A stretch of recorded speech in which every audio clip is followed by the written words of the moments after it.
എറണാകുളം ആലുവയിൽ നിന്ന് കാണാതായ 2 വിദ്യാർത്ഥികളെയും കണ്ടെത്തി. ദേശം കുന്നുംപുറം ഭാഗത്ത് നിന്നാണ് കുട്ടികളെ കണ്ടെത്തിയത്. റാഫി കരീം വിവരങ്ങളുമായി ചേരുന്നുണ്ട് കൊച്ചിയിൽ നിന്ന്. റാഫി, നേരത്തെ ഈ കുട്ടികൾ എഴുതിയ ഒരു കുറിപ്പ് പുറത്തു വന്നിരുന്നു. അതിൽ നാട് വിട്ടു പോവുകയാണ് എന്നായിരുന്നു ആ കുറിപ്പിന്റെ ഉള്ളടക്കം. ഇപ്പോൾ കുട്ടികളെ കണ്ടെത്തിയിട്ടുണ്ട്. എന്താണ് പുതിയ വിവരങ്ങൾ? കുട്ടികൾ പറയുന്നത് എന്താണ് റാഫി? ആലുവ പരിസരത്ത് നിന്ന് തന്നെയാണ് ഈ 2 കുട്ടികളെയും കണ്ടെത്തിയിരിക്കുന്നത്. കരുമാലൂർ മനക്കപ്പടി സ്വദേശികളായ നീരജ് പ്രേംകുമാർ, ഒപ്പം തന്നെ കാർത്തിക് സന്തോഷ്. ഇവർ 2 പേരുമായിരുന്നു വൈകിട്ട് 4 മണിയോടുകൂടി കാണാതായത്.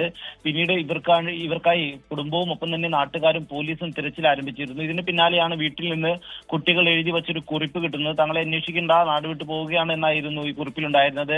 ഇവർ 2 പേരും ഇവരുടെ സൈക്കിളിലായിരുന്നു ഇവിടെ നിന്ന് മുന്നോട്ട് പോയത്. പിന്നീട് പോലീസ് CCTV ദൃശ്യങ്ങൾ കേന്ദ്രീകരിച്ച് നടത്തിയ പരിശോധനയിൽ കുട്ടികളെ ആലുവ ദേശം ഭാഗത്ത് നിന്ന് കണ്ടെത്തുകയായിരുന്നു. നാട്ടുകാർ നൽകിയ വിവരത്തിൽ കൂടി അടിസ്ഥാനത്തിലായിരുന്നു ഈ ഭാഗങ്ങളിൽ പോലീസ് പരിശോധന നടത്തി. എന്തായാലും കുട്ടികൾ 2 പേരും സുരക്ഷിതരാണ്. അല്പസമയത്തിനകം കുട്ടികളെ വീടുകളിലേക്ക് എത്തിക്കും എന്നുള്ളതാണ് മനസ്സിലാക്കാൻ കഴിയുന്നത്.